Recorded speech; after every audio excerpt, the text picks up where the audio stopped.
What's up? Welcome to the Modern Spirituality Show. This is Ben Decker, and I have to say, we are recording this at 11 a.m. Pacific time right now. It's actually 1:11 Central Time here in Austin, Tejas. 1:11 Central Time. A lot of ones, sir. Yep, that's perfect. So we got the 1:11 time zone and the 11:11 a.m. time zone. Oh yeah. When The universe speaketh. Yeah, we have the maximum number of ones right now. And I'm super excited to introduce everyone to Aaron Alexander. He's the host of the Align podcast. He's the creator of the Align Method, author of the Align Method, a modern movement guide for a stronger body, sharper mind, and stress-proof life, which sounds good to me. That sounds good. Not bad. Not a bad Stronger body, sharper mind, stress-proof life. Okay, so I have to just say, Aaron Alexander, you're one of the fittest people I know. Cool. I'll take that. You're very kind and authentic. Have you always been athletic?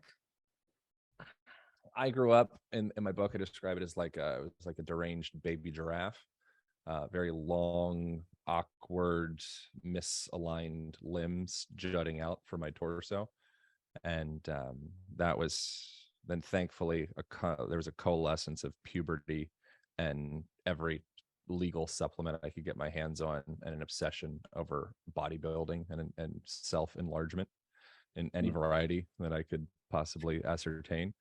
Did you used to measure your genitals growing up? You still do that? I do recall a time where I was asked for a measurement and I provided one. One time in your whole life you measured one? I was like twice a day for months. It didn't feel like a huge priority because I was so confident. So you're packing. You got a hog on you. Good for you. Are you a grower or a shower? Maybe a little bit of both. Wow. Do your listeners know this about you? Is this the first that we're touching on this? I think this is the first time this is coming up. Dude, heck yeah. This is a groundbreaking conversation already. We're locked in right away, right off the bat. Well, it's so interesting because it feels surprising and uncomfortable, but at the same time, it's like every single person has genitals. Every single person has genitals. Every single person has a relationship to genitals. And this is the Modern Spirituality Show. And I don't know about you guys, but for me, I remember at church having like the entire conversation around what we can and can't do with our genitals. It's a totally spiritual conversation. Yeah, we're pretty well equipped to confront the realities of, I think, sexuality, right, death, and birth. Mm-hmm. Like that whole process, touching on like, where do we come from, and where do we go? It's like this, and how do we investigate kind of the in between, or how do we interact with the production of life in between? Is very fascinating. There's I just got feedback. Oh, it's going now. Did you hear the feedback? Yeah, I did. You did. Okay, it went away. Here we go. But yeah, it's an interesting thing. I feel like those, like Alan Watts describes them as like they're in the closet, those conversations. Right. And I think any opportunity that we have to be able to speak freely and communicate just about like the curiosities and the mysteries of life, I think is really beautiful, especially when there's trigger, contraction, resistance, shame, all of those things around that. So I appreciate you being open, just be able to have candid conversations about that, because it really is. It's just a penis, it's just a vagina, totally. just a boob, just an anus. Very crucially important for your health and well-being, for you to have a meaningful relationship with those parts and every other part of your body. If there's any inkling of shame, contraction, resistance around some aspect of self, that will end up kind of translating into like a wrinkle in your fabric, in a sense. Right. Anyways. And disconnection, just like a full, almost like a dissociation. It's like a part of the body is disassociated from the rest of the body. Yeah. And so entering into kind of realms of my stuff that I focus on is a lot of like somatic embodiment and movement awareness and just general like functionality of movement in daily life. And within that, there's a lot of people have a lot of repressed sensation or disconnected or disassociated sensation within their body because they're just not really utilizing their physical real estate. Right. And you think of like the modern human, their experience, a large part, their physical somatic experience. I mean, so much of it is just cell phone, wrist, hand, eyeballs, right down in front, down to the right a little bit, Right. looking down towards the computer, down towards the phone. And then, in the rooms that we exist in, your distance might be no more than, 10 to 25 feet across the room. And Mhm. then you have windows that are blocking the full spectrum of light from actually being able to penetrate through there. So we're never getting that full spectrum, not never, but Yeah. not as much would be ideal for our Right. biology, getting that full spectrum of light. And that sensation or that environmental condition, just as a question, like what would that do to a body? What would that do to Right. one's consciousness and one's Yeah. thoughts and perceptions and like the way that they think? I wonder, what do you think it would do? Well, I can see something really interesting and intuitive with your work when I watch how you basically answer this question and have this conversation through the way you stretch and the way you move. You have a video of you stretching before getting on an airplane, Hmm. and that one has, you can just see, and using not just stretching forward and back, but sort of like more of the 360-degree uh, all direction movement. You can Yeah. you can easily see it, and so there's like something I can intuitively see you sort of combating. So I sort of see that, but as the exact opposite. So I see that movement as the exact opposite of what living indoors with air that's not fully circulated, with a spectrum of the light that's blocked, um, and not to mention all of the different compounds and particulates that are like in the air that is run through our ventilation system in our homes, or through the particulates and stuff in the water that we're drinking or showering in, Yeah. all the different compounding effects of all those things that you said, and all the ones that we haven't mentioned. It's like you picture you picture the whole body sort of shriveling, crouching over, getting pale, not being able to absorb nutrients, maybe developing almost like an addictive, desperate for a hit, in order to like compensate for all of the many different factors that are blocking it from receiving having its full needs met. Yeah, feeling nourished, feeling fulfilled, feeling connected to something bigger than self. That's like getting into like kind of like esoteric metaphysical type landscape. But Right. yeah, like I think that you nailed it. That sensation of feeling maybe like having some type of addictive behavior or feeling like a deep yearning for something, but you're not exactly sure what it is. Right. That's like Neo in the Matrix. He knew he was meant for something more. Right. And at night he would have these dreams and like this sleeplessness, and there was some kernel inside of him that was like, it's more than this, but I don't know exactly what it is. And that's, I think, I've experienced that. I still do experience it semi regularly, very similar, like Neo yearning type sensation. Like, I know there's something more. How do I unpack and unravel to be open to that? There's actually, this is a tangential quote, but there's a quote from Rumi, and said something, I'm sure you've heard it probably tens of different times, but it's something along the lines of your task isn't to find love or seek love, it's to find the barriers that you create in yourself to resist it. Paraphrased, he said it much more eloquently. But I think that's, I think a part of those barriers, I'm kind of jumping tracks to come back to physiology. I think perhaps a part of those barriers would just be getting out of the way of ourselves from the sense of these environmental pollutants the particulates, the endocrine disrupting chemicals that are floating around, the flame retardants inside of the electronics in our house, and the dust that we may or may not be breathing in. And the chemicals that we might be putting onto our body, deodorants and perfumes and colognes and hairsprays and moisturizers and demoisturizers and like there's all these demoisturizers, not a thing, but we have all of these different chemicals that we're really bathing in.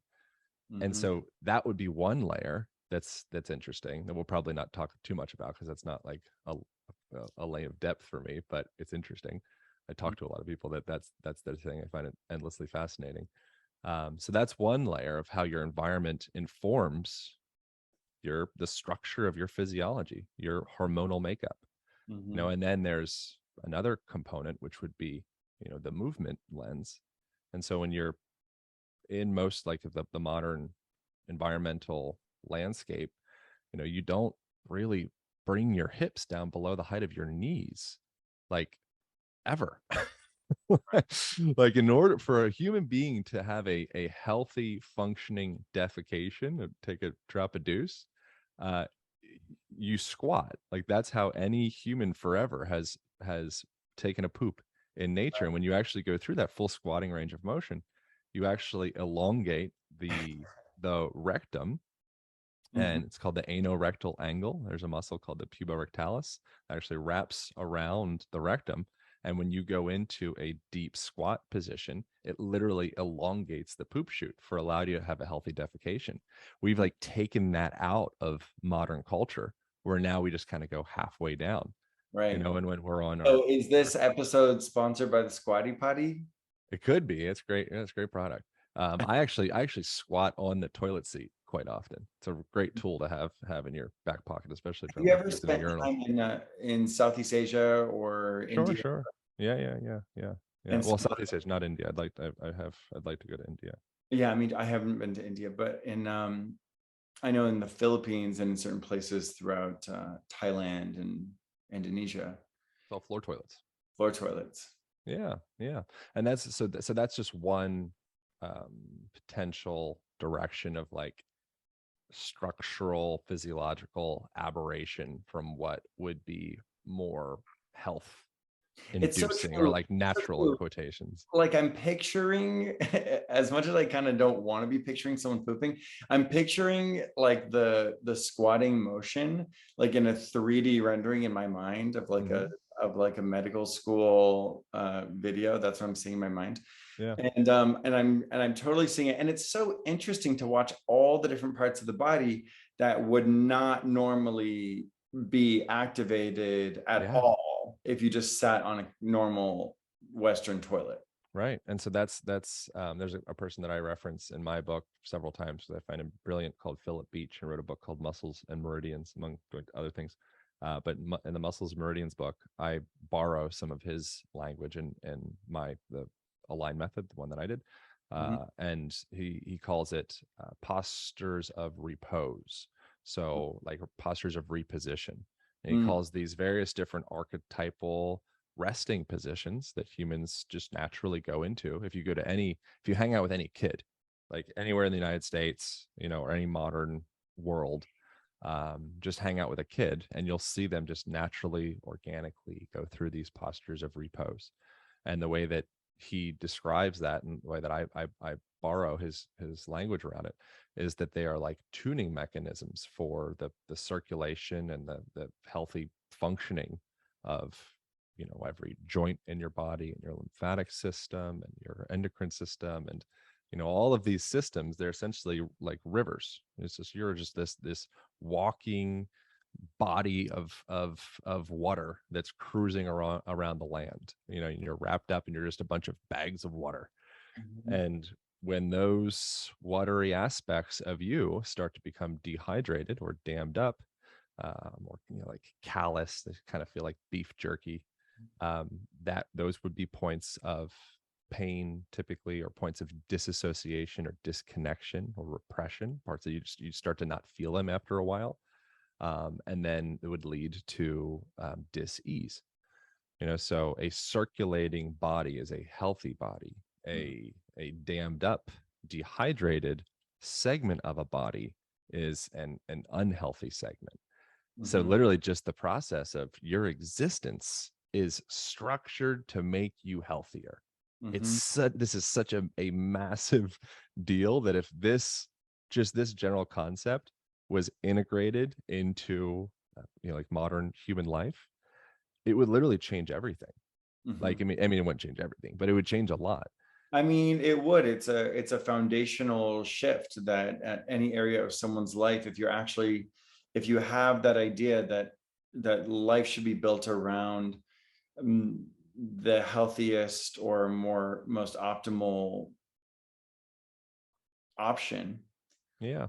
it is like a shift in perspective. It's like an attunement to like the entire life approach. It would And change the way and employers relate to their team and yeah, yeah, exactly. And that's the way. There's a fella that I cite in the Align Method book as well, called Albert Morabian. He was a professor from, I believe it was Stanford in the 60s, is when he conducted some research around body language. And what they came up with was this ratio called the 55-38-7 principle, is what they call it. And so 55% of our communication comes from body language, 38 comes from voice tonality, and then there's this last remaining 7, that's the words that we're actually speaking. wow. And so if there is any type of um, inconsistency between the tone of someone's voice, like Mm-hmm. the pacing of their language and like the way that they speak, and then their body language as they're speaking, and that would even include like subtler cues, like what are they doing with their eyes, maybe at a subconscious level we're tracking like pupil dilation, or flushing of their skin, or any of those things. Like, this is really what we're absorbing from each other. Mm-hmm. If there's incongruence between there, then with about 93% consistency, I'd say it's probably even more than that. If you're like a sensitive person, you're going to trust the way that a person speaks instead of the words that they're actually saying.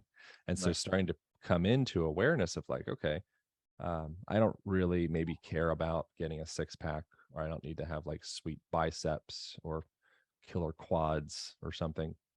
I mean, most people would like to have like a nice butt and have like a V-shaped taper or whatever. But even if it's not just vanity that Right. you're looking for, do you care about being uh, seen as a leader in your family? Do you care about like the dating economy, being able to go out and, you know, be seen as like someone that's a viable mate? Do you care about being perceived as a strong person within your business? Do you care about not reducing the likelihood of getting maybe stood up or robbed in the street just Mm-hmm. randomly? Like significantly reducing the percentage of likelihood of that happening to you. Mm. Then starting to come into awareness of the way that you move on a momentary basis is going to be foundational for all of that. And so then it's like, okay, cool. Like, I think most logical people could have buy-in at that point.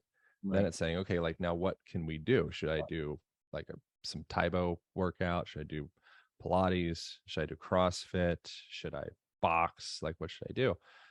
What I where I come into the conversation, or where I've like chosen to interject myself into the conversation, is around what do you do when you're not doing fitness? Mm-hmm. So when you're not doing fitness, you're sitting in chairs, you're, eating dinner, you're going to the movies, you're driving around, you're in your office, you're in your home. And that makes up the bulk of your physical constitution. And you're like the construction of yourself is when you're not doing fitness. And so that's like one of the things that we've written on the Online Podcast YouTube channel is fitness is not a thing that you do, but it's who you are, or making fitness who you are. Mm-hmm. So I think that's really like the just that idea, starting to pay attention, like, how do I move when I'm having a conversation, when I'm doing my work in quotations, whatever that is, and when I'm traveling and when I'm like living my life. And so first, how do I move? Then how do I move better to arrive when I'm 50, 60, 70, 80, 90, 100 years old in a place where I can comfortably get up and down off of the ground without using my hands. I have, my body's circulated from head to toe. I have good heart function. I have good cognitive function. Like, how do I move to make that happen? Mm-hmm. And most people could kind of figure it out without reading a book. Like Right. most of it's, I think, pretty intuitive, so we could talk about it if you want. Well, that's what I thought was so interesting about that video where you were stretching before your flight. I fly somewhere, it seems like every week I'm on an airplane. Hmm. And I just got back from filming something in Savannah, Georgia. And Georgia. and I remember having a moment of deciding when I was at the airport. I had time before my flight. I actually had a layover, and this was during the layover, and I was sitting there at my gate with like another hour before boarding, and I was like, what am I going to do right now?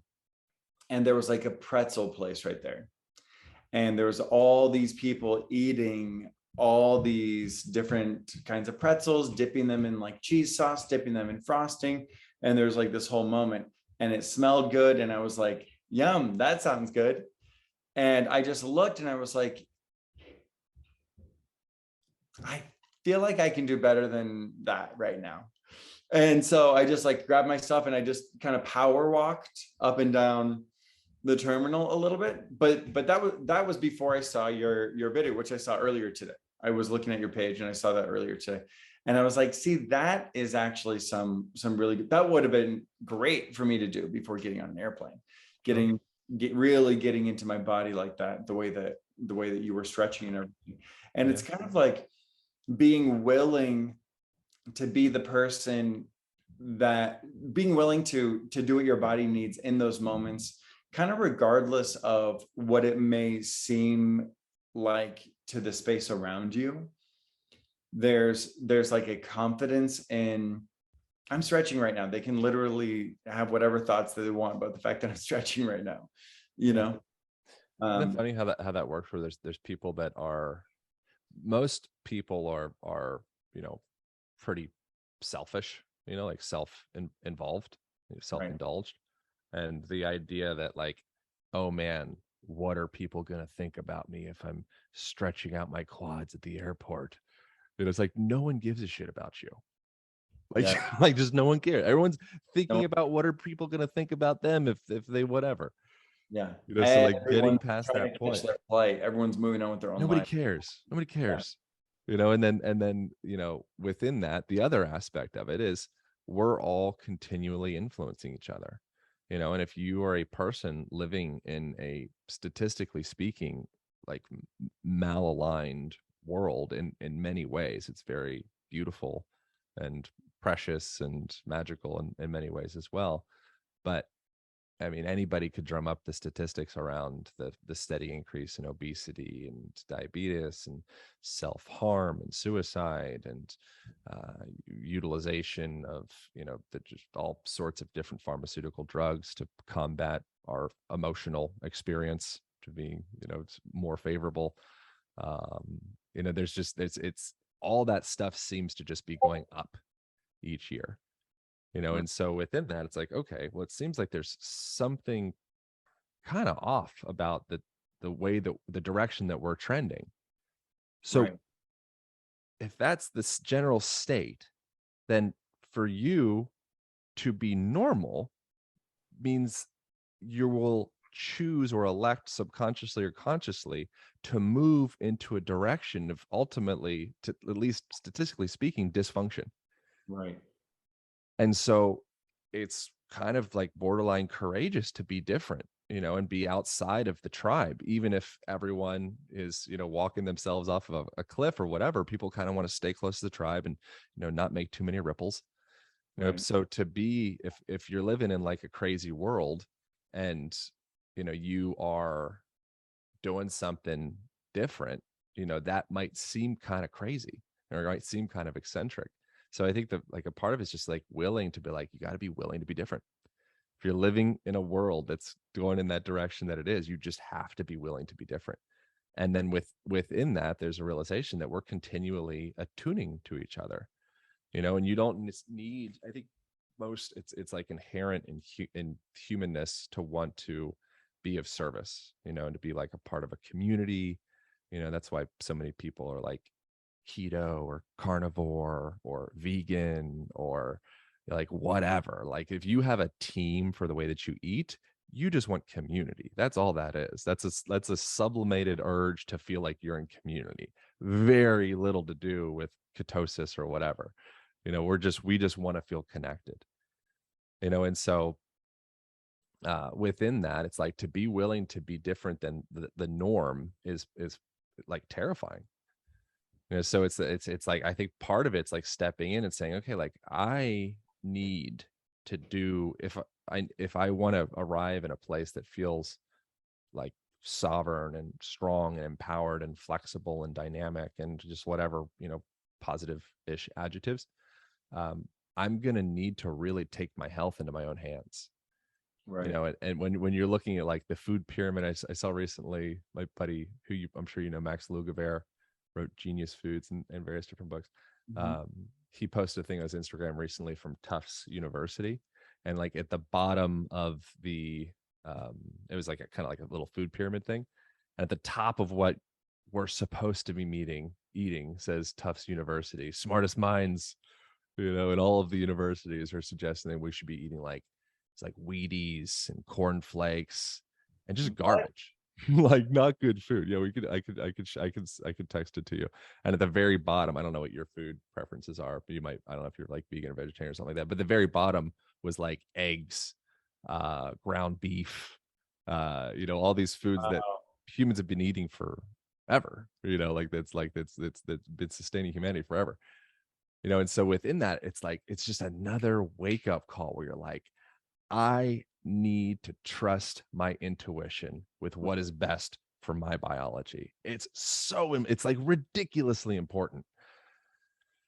So what's the way that we really, really do that for someone who's like maybe struggled with sort of like a glass ceiling in their body, or they're sort of at a loss for what to do, and they're trying keto and they're trying carnivore, and sometimes they're vegan and they have no clue what to do. Where does that person begin in trusting their intuition with I nutrition? think I think well, one, this would kind of divert away from my original suggestion of trusting our intuition, but still it's in alignment. I would say spend time with people that are vital. Like if you're around someone that is just like, man, like you're not typical, like your eyes are wide open, you're like you're humorous, you have this like light kind of perspective on the world, like you don't seem like you've got, I can see your muscles, you're not fat, you've got good skin tone, like what Health, are you doing? What are right, you doing? You're like, tell me about, like, what did you eat yesterday? right, So just, and that starts bridging that the other aspect, which is foundational to health, is community. right. So instead of saying, okay, cool, we have the resource, go on to Google, whatever, search this thing, bury your face into your computer and Mm. receive some guidance from some website someplace, which technically I do. I mean, you could go to my website and I have information on nutrition, all that stuff on there, but I would say go to your community and start really becoming curious. And when you see somebody, you're just walking down the street, someone's jacked and tan, and not just jacked, like they have vitality. Those are two different things. You could be entering into a bodybuilding competition and be like one of the least healthy humans walking around town while you're in that situation. So I think that would be where my like first suggestion would be really just like ask questions to people that inspire you. Right. And then from there, I would say the next thing is, it's not so much, I think the body is dramatically more dynamic, um, and less precious than many of us believe it to be. And Mhm. so I think the sourcing of the food is what matters more than the food itself in many ways. So if you can really understand and have a relationship to the origin of what you're putting into your mouth, it's Mhm. probably fine for the Mhm. most part. Mhm. It's kind of details after that. But if you're putting some high fructose corn syrup or some, you know, polyethyl flavor sector 7 9B or whatever, probably not something you need to mess with. Like Right. you probably be fine if it was just like celery. Like what's the origination of the celery? Right. Ground beef or eggs or whatever. And then it comes into what is the story of that chicken? What is the story of that farm? Are they injecting said animals with a bunch of antibiotics? Is it coming from a place where they're, just all of the documentaries that everybody's seen? Is it one of those places? Probably not wise to invest in that. Is it a regenerative farm where actually the impact of the farm is having a net positive effect on the sequestering of carbon from the atmosphere, on the reestablishment of healthy roots into the soil, and taking land that could have been desertified and turned into like a desert scape, and actually turning that into like a lush plot of land that can provide life. So that, I think that would be the big thing, is looking at like what should I exclude first, because there's a pretty small category of things just don't do that. And then the next thing would be looking at the sourcing, having a true relationship. If it's a plant or a fruit or whatever, are they putting pesticides on it? Is it coming from like all of those kind of obvious questions is kind of the direction I would go. Super helpful. And what about with movement? I mean, you're someone looks at what work you do so many different kinds of movement. You mentioned earlier, I think Taibo, Pilates. I don't do Taibo. I did do Taibo in like junior high when those DVDs came out. Nice. I never did. Billy Blanks. What a guy. Billy Blanks. Yeah, I definitely did. I did Taibo. I did Power P90X. That's great. It used to be called Power 90. So when I was in high school, I did like sports, mostly like swimming. My brother did wrestling, so I was up in the wrestling community a little bit. But good for you. Wrestling's great. So do what feels good. Again, so it's like following your intuition, having for some people, doing a workout in front of their computer at home, in privacy of their home. They set it up to the speakers, they hopefully open some windows and they just work it out, and they can just do that. They have like that like type A personality, perhaps. That's great for some people. I would never do that. I'm not able to do that. Like I want to go outside. I want to kind of like problem solve. I really like skill acquisition. What do you think about Peloton? It's metabolically it's fine. Structurally, physically, it's not ideal. So if your training is on a bike, it's a very strange position to be training from. So if you can do that, if you're doing that, I would at least supplement with some like land-based training to kind of right some of the wrongs of spinning on a bike for a while. Sa and I just got a Peloton, and he's like, every time I go on a hike, we have all this land right here. We have all these private hikes. And so I'll go on a hike and he'll be like, just get on the Peloton. And I'm like, no, I'm getting something out of this hike that the Peloton doesn't give. Yeah, you're getting so you are like, you can think of your muscles kind of like endocrine glands, right? So just the contraction, elongation and contraction of those muscles, it's not just you're getting, again, like sick abs, or chiseled arms or whatever. It's also you're releasing a whole cocktail of hormones and neurochemistry to cause you to feel better, typically. And so just by doing anything is better than nothing. But so it's like, cool, we've kind of surmounted or passed the point of like being willing to do something, which many people, like depression's the number one leading cause of disability worldwide. Like I'm too sad to do anything. Wow. So that's not nothing. Like that's like getting to the point of being willing to do something, I think, is a massive part of the conversation. And so then it's like, okay, well, I'm willing to do something. So then from there, it's like, okay, well, how many variables can we stack? Because if you have an hour to do something, we could just kind of treat your body kind of more like a lab rat and run in the wheel, void of full spectrum light, void of fresh air that's not deionized from your air conditioning mechanism in your house. Void of maybe some of those things that aren't ideal to be breathing in an indoor environment. Not fire and brimstone, like sinister, just your house is going to kill you. It's just, you really want to get outside as regularly as you're willing to, because it really acts as a reset on so many different levels. Mhm. So I would say, if you are interested in stacking these variables, you only have an hour, I would say go into a place where you're going to get full spectrum sunlight. That's for your happiness. Depression, number one leading cause of disability worldwide. For your happiness, you need sunlight. You Mhm. just need it. That's like seasonal, what do they call it? Seasonal affective disorder. Like, Right. when there's not sun out, people get sad. Like, Mm. you need to buy lights just to put your body underneath the light so you don't feel depressed. Right. Like, it is a huge deal for your biochemical, mental, emotional, physiological, structural makeup. It runs on sunlight. So that would be one thing. I'd say, like, go the heck outside. Right. And then from there, I'd say, okay, cool. Maybe let's add some thermoregulation into it. So I'm not just a light being, I'm also a temperature being.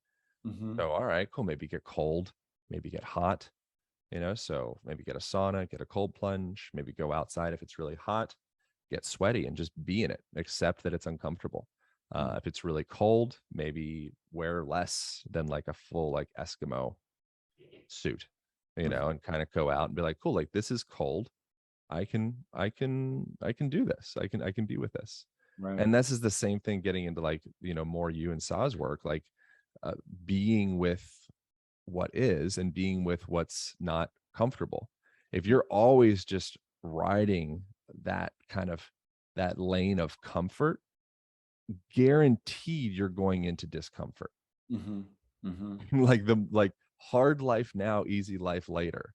Mhm. So if an individual is able to start to reconfigure their lens on what they consider to be like fun, what they consider to be like feels nourishing, Right. typically the things that are most nourishing are those conversations that you're like, wow, that was hard, but whew, I feel 500 pounds lighter because we Definitely. had that uncomfortable conversation. Man, Totally. that workout was hard, but Yeah. man, I'm just like, I feel free. Yeah. There's So that's a big thing, and quite that like gets a great into workout. what's Nothing that? nothing quite like a great workout. Oh yeah, it's like a poop and a shave. Yeah. Shower, shit, shave, Shower. workout. Totally. I had a friend who's staying at our house right now who's really into MMA. She's she was like, okay, I'm going to take you into this jujitsu class, and she's like showing me some of the basic moves, and I could just feel, just as I was applying the smallest amount of resistance while we were, wrestling, I could just feel something inside me like it. There was something inside me that Yeah, was like, okay, okay, nice. actually, I used to like this, like I remember when I was a little kid, I was like, I loved wrestling. I loved running around. I loved gymnastics. I loved anything super duper active. And I'm almost like finding that my inner child still does like that. Hmm. It's like Yeah, there's this like idea of what working out looks like for adults, yeah, and it's like really really limited what life looks like for adults, what life looks like for professionals, so to speak. There's yeah. like this old entire life strategy that a smoothie and a personal trainer at the gym is not really fulfilling. Yeah, well, the way you move is in alignment with the way that you think, and the way that you think is in alignment with the way that you move. So there's been various different research that you've probably heard, at least like whispers about of in relation to cursive writing being supportive for creativity. So a person just going like this kind of swooshy, movement with their hands is actually integrated into their neurology and the way that they perceive information. Mm. So what is okay, interesting. Well, what do you think dance does? What do you think like just anything, like just getting out and having going to Italy and having a conversation with a lot of expression and what is that term? Pendiculation? What is the term for gesticulation. Just Like a lot of gesticulation. That's the pandiculation. That's another thing. So going and having that conversation with someone, like, what is a conversation like? Just think about that. Someone that is doing a lot of gesticulation, a lot of expression with their hands, like, how does that person think? How does that person communicate? Probably different than a person that thinks and communicates very still, stoically, like monk-like. Mhm. Very different ideas, very different expression. That's a physical communication that it's like, it's a two-way street. They're informing each other. Right. So it's just I mean, the main thing or idea or concept or like ethos to digest, if one were to be interested in kind of like chewing on some of this, would be that bridge between the mind and the body. And that's like, by no means I'm the first to talk. I mean, that's been forever. Like Sir William James, he's considered the father of modern psychology. That's been like, that was his baby for a long time. That's, Socrates Mhm. said that for a person to um, miss out on this I'm paraphrasing, the person to miss out on the strength and power that their body is capable is one of the greatest travesties. And he said Right. that a person doesn't have the right to not invest in their own physical education. Mm-hmm.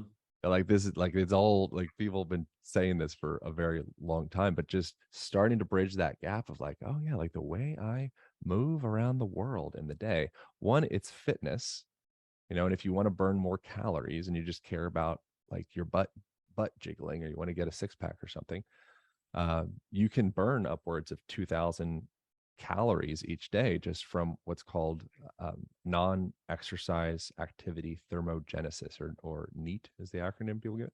Mm-hmm. And so that's just like the general kind of fidgeting and wiggling and like extra little superfluous movements that a person does throughout the day.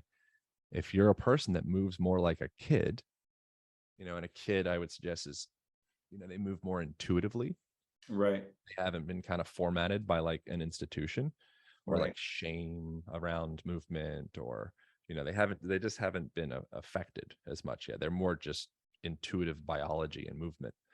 Right. um, they fidget and they wiggle and they put stuff in their mouth and they look up at the clouds and they look left and they look right, and then they sit down and then they Around. get up and then Yeah. they cross their legs, and then they're in a 90-90 position with their legs, and then they're in a straddle position, and then they're trying to do a headstand, and then they're asking way too many questions. Like, that's a human. Like, that's a healthy, in touch human being. Mm-hmm. Mm-hmm.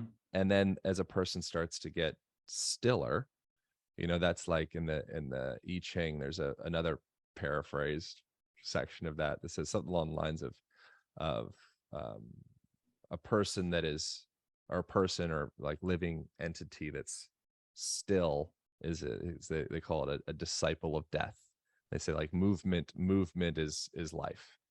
And Wow. so if you see every day a flower opens up and it closes, you see someone's go to West Africa and you see some, bunch of people dancing, the sun's setting, they got the djembe out, bum bada bum bada bum, and they're just wow, like that is life, son. Mm-hmm. Damn, like that's it.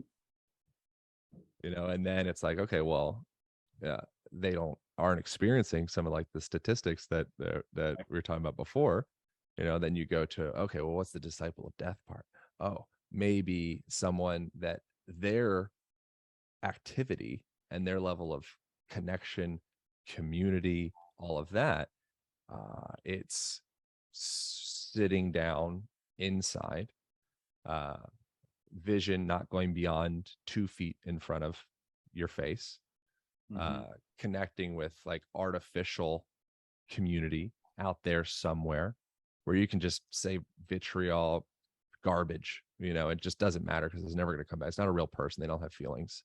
It's just somebody in England who, what is that? It's not even a thing. Mm-hmm. There's no like actual deep like Right. rapport and empathy and attunement happening. And just kind of staring and watching activity and watching entertainment like come to the face. Right. Entertainment just comes to the face. I can check out of the body. That's the opposite of, the healthier places. And again, it's not a moralistic judgment, one's right, one's wrong. It's just, in order for the body to be healthy, to feel good, and for the mind, the emotions to be healthy, feel good, it needs to engage. It needs to participate. Mm-hmm. Mm-hmm. Yeah. Yeah, I love that. And so are there any particular takeaways that we can get from the book before we go buy it? Because everyone's going to buy the Align Method.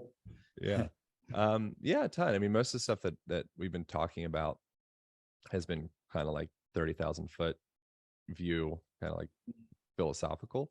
But one thing, like as we're having this conversation, I'm on the ground as we're doing this, so you wouldn't think that I am, because it looks normal.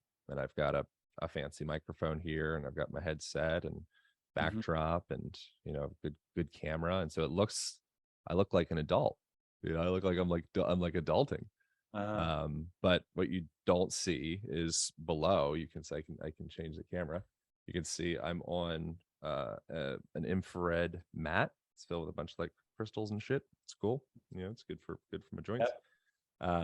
And I've got my butt on a cushion, so my hips are raised up above the height of my knees, so that helps to stabilize the sacrum and the low back. It's just good for the back. It's really good for circulation. So if you're sitting down when you're eating, it would be great, because then there's less necessity for the blood is more actively available for the organs. So in the blood, your feet are hanging out all the way down at the floor, and your body's up on a chair. It's harder for your body to circulate blood. The way that you circulate lymphatic fluid is through muscular contraction. Right. So if you're eating, it would be really in your favor to start just tinkering with, maybe go outside, maybe get a little, do a little picnic vibe, get some full sunlight, acknowledge that the sun is a part of your nutrition, acknowledge that the water you drink matters, acknowledge the relationships, that you engage with when you're eating or not matter. That's a part of your nutrition. Acknowledge that physical touch is a part of your nutrition. There's some research that I cite in the Align Method book as well, from University of Florida, I believe, and the suggestion within it was that babies born prematurely, and they'd be placed into the little what do they call the devices they put? Yeah, the incubator. And they didn't have much touch. So they had a controlled situation there where they started to add in, I believe it's in the book, but I believe it was 15 minutes of massage twice a day. And so they had the control groups, the kids are just like normal incubation, and then they're like, we're going to massage these little guys and girls. And what they found, you have to look at the book to get the specific, or you just research it, or like Google it, the specific numbers. But that little bit of massage, I think it caused them to increase their weight something like 40 to 50% faster. It caused them to get out of the necessity to being in the incubator dramatically faster. And it just like, whoa, like it sends the signal that the world is safe, I'm cared for. So having like a hug, having a massage, like electing to make those seemingly kind of like secondary aspects of life kind of start to bump them up to being more primary. It's a really big deal. So as far as actionable things, like from the Align Method, one of which is just understand how to get up and down off of the ground. So there's a whole methodology to how to do that well, which we break down in there, obviously. And I also have an online program that'll be launching in early September that will be like, the Bible of all that stuff. Be very, very supportive in how to do that. Awesome. And then something as well would be like, get your arms up over your head each day. So hanging, get a pull-up bar in your house. So something as simple as that can literally restructure the shape of the shoulder girdle. If a person, so we're living in a world that is chronically forward head posture, kind of hunched over spinal positions, hyperkyphosis or upper cross syndrome, be fancy way to say that. Just the simple practice, or having like respiratory dysfunction, like not being able to get a full breath into your lungs. Right. Literally just the simple act of reaching up over your head, grabbing a freaking tree branch or a pull-up bar or whatever, and just having a hang. Put that like I have a pull-up bar I have a closet I can walk into. And so I have a pull-up bar in there. Every time I walk into the closet, I just do a little hang. So in the book, I recommend 90 seconds total of hanging each day. So do whatever's good for you. But that will start to open up space around the intercostals, around the ribs, open up space for your lungs to be able to get breath. It restructures the shape of the shoulder girdle, so you have better postural patterns. There's a lot of the way that the book and the online program are both structured is so that you could open up any page or any section of the online program and immediately be implementing the information. So it's just like filled with just how to live your day-to-day life more effectively if what you want is like longevity and strength and flexibility. I think we want those things. Yeah. I think we want those. So I'm going to try some of these things out. Okay. I'm going to be applying, I do go outside and get a lot of sun. I'm going to keep doing that. I'm going to be more aware of the source of my foods. Cool. Thank you for that. That's a really good one. I do that in my, to an extent. I've had times where I've been really good about it, but not so much lately. And let's see. And I have a pull-up bar. I have like a dip station. Cool. There's a pull-up bar on it. Great. And I must admit, I don't use the pull-up bar much. So get out of the idea of I need to do pull-ups, because that's a big ask, and just set the bar way lower and say, I'm going to get like a spinal traction self massage. That's a way easier sell. Yeah. Yeah, it is. Okay. That's what it is. Okay. 90 seconds a day you recommend. Total. Yeah. So 15 seconds, 6 times, however you do it. Or if you want to be a hero, you can do 90 seconds all in one shot. Definitely. Okay, cool. And definitely going to check out the Align Method, your book that came out this year. Congratulations. It is beautiful. Thanks. I appreciate that. That's really kind. Cool book. So congrats on that. And definitely everyone listening, make sure to check out the Align podcast. Thanks, man. I appreciate that. Yeah. Then if people are interested in more like real-time video stuff, the Instagram's also Align podcast. And then we have a private community that's completely free where I'm in there every day asking questions or answering, sometimes asking questions, and we have exclusive content, and it's just a cool place with like-minded people. That's alignpodcast.com/community. So pretty much just everything's for the most part Align Podcast. Community is a great place to get started. And that's a great place to start. Like you were saying, that's huge. Community is a huge part of all of it. That is the thing. Yeah, we're a bunch of weirdos, and so it's to find like-minded weirdos, I think is meaningful. Love that. Thank you so much. Thanks for being here, Aaron. Yeah, brother. Thank you for doing this. It's good times. Okay, let's do it again sometime.